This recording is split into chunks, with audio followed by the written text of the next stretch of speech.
Hi folks, Canadian Prepper here. So today we're going to talk all about virus filtration. Let's get to it.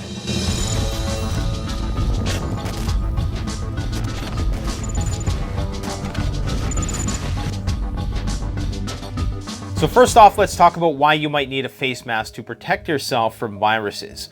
Certain viruses are what they call airborne. Some are droplet airborne and some are aerosolized airborne. Droplet airborne is larger particles which succumb to gravity a lot faster. So say you coughed. Now there's going to be a mist, a splash that's excreted out of your mouth, and there's going to be fine droplets. Most of those droplets are going to immediately fall to the ground. Now, you can have a situation where you have airborne nuclei, where it's such a fine mist that it's going to actually evaporate in midair, and that airborne nuclei, they're so small that they don't succumb to gravity as fast, and thus they're going to be able to float around in the air for longer periods of time, and that's essentially what aerosolized airborne is. Now, most airborne particles, even the aerosolized form, still have to piggyback on something in the air. So most virus particles aren't just free floating by themselves. And I'm going to post a link in the description below which goes into great detail about everything I'm talking about here. It's an excellent article written by 3M, the company that manufactures a lot of this kind of stuff, and they go into great depth about particulate filtration. Now, all of these filters here will filter out particles which can carry viruses. Some of them will actually filter out the virus itself because they filter down to such a small size that they actually prevent the virus from going through the filter. Most filters, like N95s, are relying on the fact that most viruses are going to be piggybacking on much larger particles as they flow freely throughout the air. Now, you would think that the smaller a virus is, the harder it would be to filter, but that's actually not the case. The viruses which are easiest to filter out are the tiny viruses and the larger viruses. It's actually the middle of the road size viruses which are harder to filter out. I'm going to explain why. Now, when I talked about larger particles succumbing to gravity, and that's the reason why they're not aerosolized airborne, there's also other forces that determine how efficient a filter is going to be at filtering out viruses. There's a few main forces at work. There's gravitational settling, like we talked about. There's inertial impaction. There's interception, diffusion, and electrostatic attraction. An analogy to help you understand this would be something like a water slide. Say that the water slide was the filter and the pool was your lungs, okay? And you're trying to not get anything coming through that water slide into your lungs. So the water slide has a certain diameter to it, and big people can't fit through the water slide. So if you have a person who's too big, they're not going to be able to fit through the water slide. That would be like a big particle, like a bacteria or something like that, would never be able to get through here.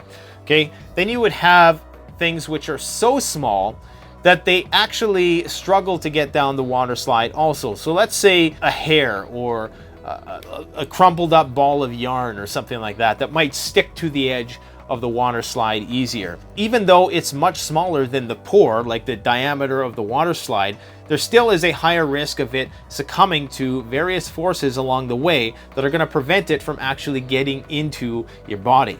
Now, if you have a normal sized person, however, that person is going to rocket through the water slide and they're going to be able to penetrate the protective membrane, which of course is the water slide in this analogy. So in the same way then, if you imagine the tight weave of a filter system or a HEPA filter system, what that means is that the tiny particles aren't going to be able to circumvent the filter as well. They're going to get caught up in the filter easier, and it's going to be harder for them to be pushed through with the flow of oxygen. Because remember, when you're using a filter like this, you're sucking in oxygen. So there's going to be a constant pressure in this direction pushing particles into the filter. Now, the particles are going to get lodged in there, especially if they're really small, even if they are actually smaller than what is capable of being filtered by these filters. So this is why, to make a long story short, you can have something like this which only filters down to 0.3 microns, but it still filters out viruses very efficiently because of the fact that most viruses are piggybacking on things, and the fact that most viruses are so small that they succumb to those forces that I just talked about. So the question is then, what virus filter is the best filter for you. They're all going to be good to some extent or another. This is a new one which just came on the market. This is a 40 millimeter P3 filter. So this will filter out 99.999999% of particulates. So essentially everything. It's basically just a HEPA filtration system, and it screws into any standard NATO 40 millimeter thread. So this is strictly a particle filter. This is not going to be for carbon monoxide. This is not going to be for chemicals or nuclear, biological, radiological. This is strictly for virus filtration. And the reason why this is good is because, number one, it's lightweight. You can use two without it causing a lot of weight on your face mask. And it's going to be easier to breathe because you don't also have carbon. Now, some people will say, you know, it's good to have activated carbon in there as well because it provides extra protection, but realistically, it's overkill. This is more than sufficient to filter out the particles which viruses are going to piggyback on. Now, I believe this filters down to 0.1 microns. Now, the virus in question here, the reason why you're all watching this video, is actually around 0.125 microns in size. So this then actually will prevent that from passing through. So it doesn't have to rely on all those forces I just talked about. This will actually filter it out entirely. So this is essentially, you never want to say that something is 100% efficient because, of course, you know, for legal reasons and all that. But this essentially will provide you the best possible protection you can get. Like I say, it's lightweight. It screws right into your NATO 40 millimeter, or, you know, any gas mask which has those 40 millimeter threads. Most CBRN masks which are modern fit that universal standard. So this is probably one of the best filters in terms of virus filtration, and incredibly lightweight. I think it weighs probably around 100 grams or something like that, maybe a little bit less. So this, I would say, is the number one. Now, we do have these. I'll post a link in the description below where you can get these if you want to pick some up. Now, there's some other filters here that I want to show. We'll start off with the really good ones. So this is your standard. This is a Misc filter. This basically filters out everything. It has activated carbon in it as well, so it's going to filter out a lot of various chemicals and toxic vapors. So this is going to be something which you would actually use, say, if there was a riot and there was tear gas, or if there was you know, a chemical attack or something like that. This would protect you against that. This also does that, but it uses a proprietary blend of activated carbon and some other minerals in order to make it last longer. So this is actually a 20-year shelf life filter. This one is around 5-year shelf life. Now, I don't have the cap on it right now. I actually lost the cap. So what's going to happen here is that the activated carbon is constantly absorbing the toxins in the atmosphere. So eventually this is going to be useless because it's going to be clogged, because it's going to have absorbed all of the toxic vapors in the environment. So unfortunately, I can't find the cap for that. So eventually this is going to be useless. I'll still keep it around. You can still vacuum seal it. These actually do come vacuum sealed when you buy them. They have a 20-year shelf life, like I said, longest of any type of gas mask filter, and will filter out anything. Now this is the King Kong of filters, and it is the most expensive filter. These go for about $90 USD. These are $80 USD. These are about $25 to $30 USD, and these are around $40 USD. But this $90 USD, and the reason why is because this actually can filter out carbon monoxide. That's very important if you live in a wildfire-prone region. I would absolutely recommend anybody who lives in a wildfire-prone region have something like this. Now, you can use what's called a smoke hood, which are disposable single-use masks. But that's why I love the NATO 40 millimeter, is because you can get so many different types of filters. This has everything in it. It has a P3 filter for viruses. It has activated carbon for all of your chemicals, organic vapors, gases, nuclear, radiological stuff. And it also has that carbon monoxide filtration. So it has a chemical composition that relies on a catalytic process which converts carbon monoxide into carbon dioxide, which is less lethal. So this is an absolute must if you live in a wildfire prone region. I've seen videos of people trying to, save their animals or, get some of their personal belongings while the flames are coming in, and they're not wearing a mask. And those people are probably going to succumb to smoke inhalation, and it could be a fatal decision that they make. But if you have something like this can buy you a lot of time. This is probably one of the most practical gas mask filters on the market. It's metal design, so it's going to be incredibly durable, and I believe that the shelf life on these is around 13 years. And with all of these, I would advise vacuum sealing if not in use. Obviously, if you need them at the ready, you might not want to have them vacuum sealed, because that's just another barrier you have to get through in times when seconds count. But that's something for you to consider also.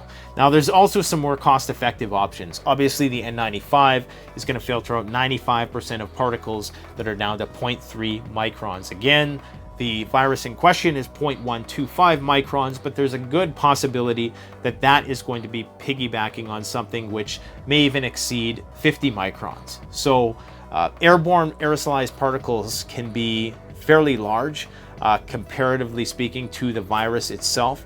So just because something doesn't have a MERV rating of 20, which is the highest, which is what this has, a minimum efficiency rating of 20, which is the highest filtration possible, just because it doesn't have that doesn't mean it's not going to be useful.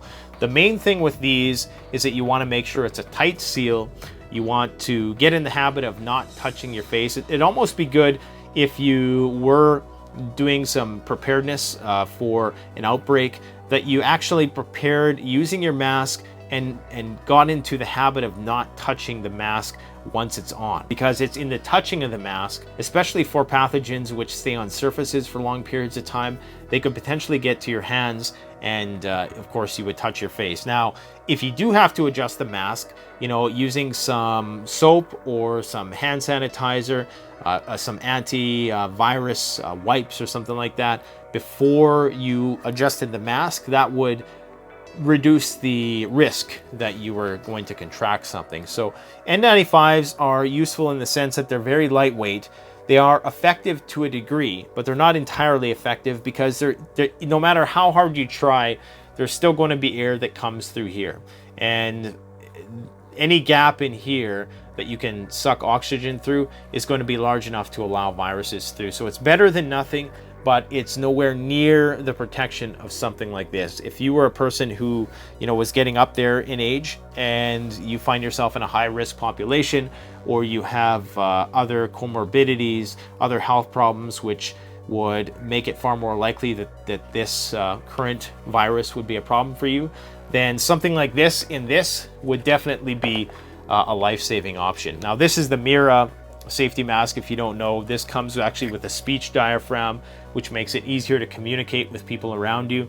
One of the problems with a lot of gas masks is that if you don't have that speech diaphragm, you're going to have to talk louder, because most people aren't going to be able to hear you that well, and if you have to talk louder, it becomes harder for you to breathe. So this is going to minimize that, and if you use 2 of these filters, then you're actually going to have better airflow. But these are a little expensive, 25 to 30 bucks for a filter is not cheap.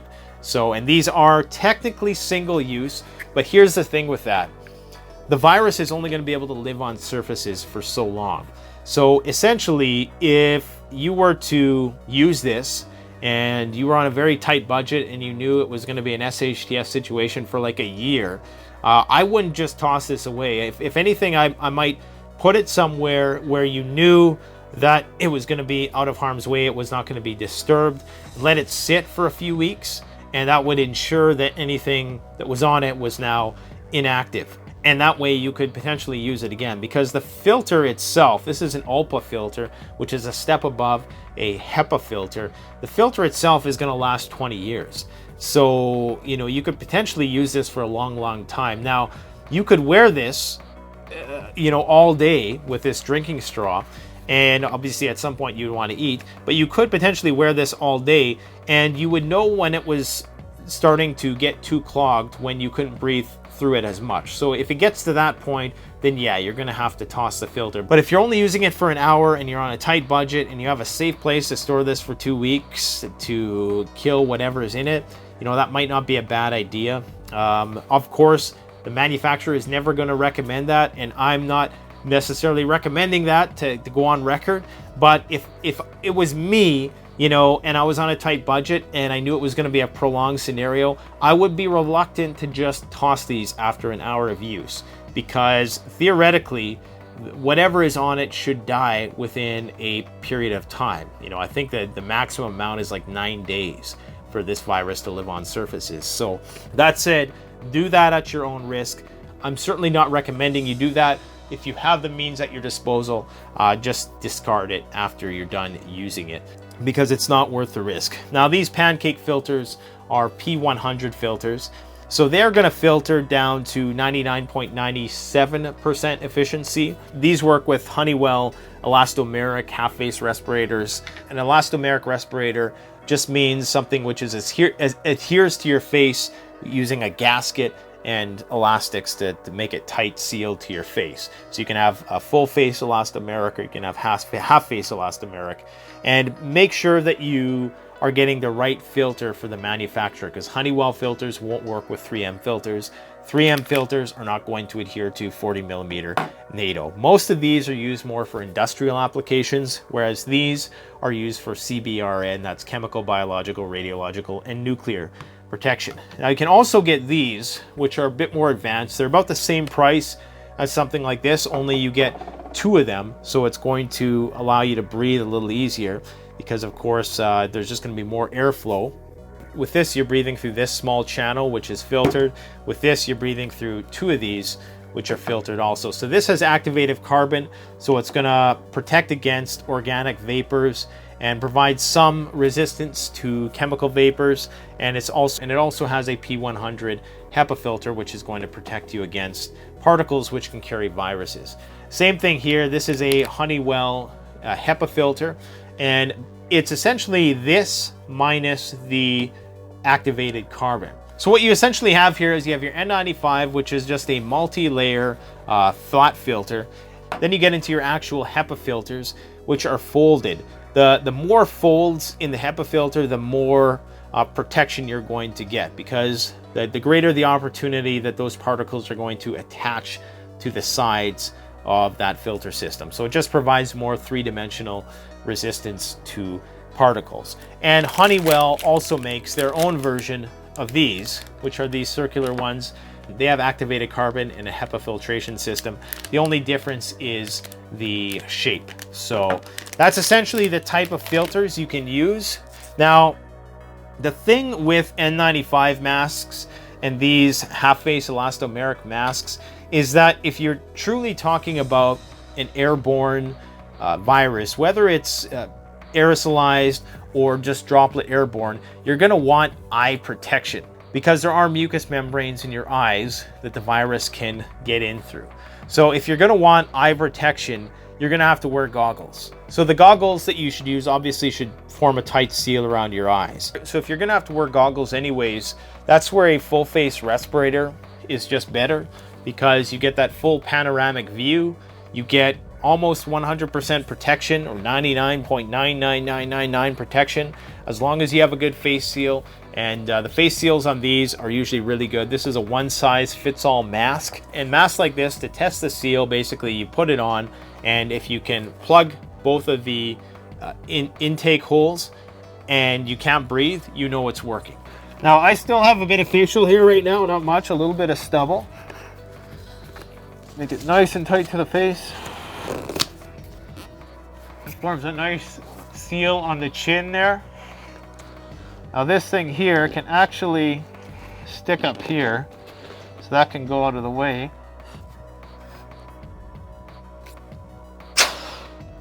Perfect 100% seal. So I just put this on. Hang on.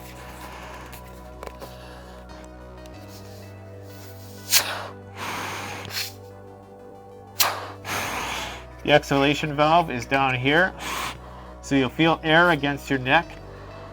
That's okay, that just means that's where you're exhaling. This is a polycarbonate visor, so it also offers face protection. So if you were in an altercation, that's going to offer some really strong protection against attacks, projectiles. So I've done a review on this mask. I'll post a link in the description below.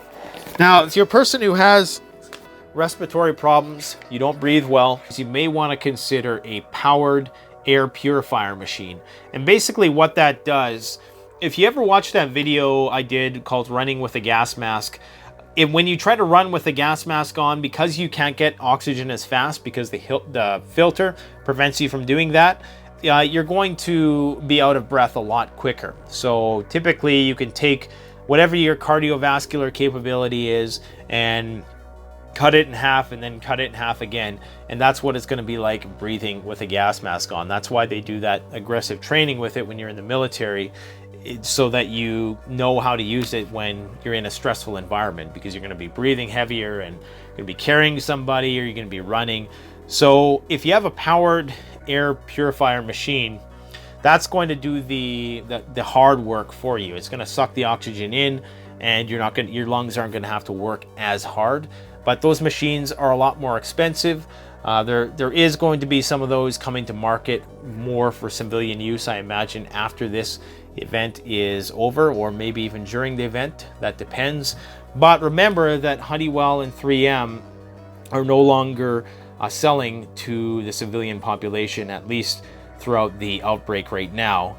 Obviously afterwards they're probably going to do that again, but right now it's limited to governments who are requiring the PPE for healthcare professionals and government officials, I guess, and other bureaucratic forces. So us civilians have to rely on what we can find. And currently what's available right now, we do have some Italian SGE masks made by the Misc company. And we also have some Mera masks coming in a few weeks. And we also have a few Honeywell and 3M stuff, but that stuff is almost gone. But you can still find it. It is a lot more cost effective if you go the elastomeric half mask respirator like these. But like I said, there's certain drawbacks to that as well. I think if you're going to do this, you might as well just do this. It's going to look a bit more aggressive, but you know, when it's a matter of life or death, especially for somebody who's in a high risk population, I would absolutely recommend something like this, because that's going to offer you total protection. I mean, if you're going to contract this and the risk of you dying is going to be upwards of 15%, then absolutely it's worth wearing something like this. Now, if you're a young, fit person and you don't have any health problems whatsoever, then yeah, you could get away with an N95 or even a half-face respirator or something like that. But especially if you live in a wildfire region, having something like this is absolutely essential. This should be in every Californian's emergency kit who lives near a forest fire prone region, or even up here in Canada if you live near a forest fire prone region. Having something like this behind glass in case of emergency, break glass, this in a gas mask could be potentially a life-saving. Not only life-saving, but it could help you, give you the time you need to get your stuff, your sentimentals together so you can get out of Dodge. Okay, so I think that's about it. That's about all I wanted to cover today. And so let me know if you have any questions in the comment section below about any of this stuff. I'll post links to whatever supply remains, but the supply train is drying up and it's only going to get worse from here on in. I think a lot of this stuff is not going to be available within a month's period of time. So get it while you can, I suppose. And if you have any questions, leave them below. I'm going to post a link to that very in-depth article written by 3M scientists that goes into great depth about particulate filtration. So go check that out in the comment section below. Thanks for watching, guys. Stay safe out there, because this has only just begun. Thanks for watching. Canadian Prepper out. The best way to support this channel is to support yourself by gearing up at CanadianPreparedness.com, your one-stop shop for premium, high-quality, brand-name products that have been tried and tested by myself and other YouTube gear reviewers. My subscribers save 10% off by using the coupon code SURVIVALPREPPER. All one word in all caps. Enjoy the time you have with your family, but stay ready.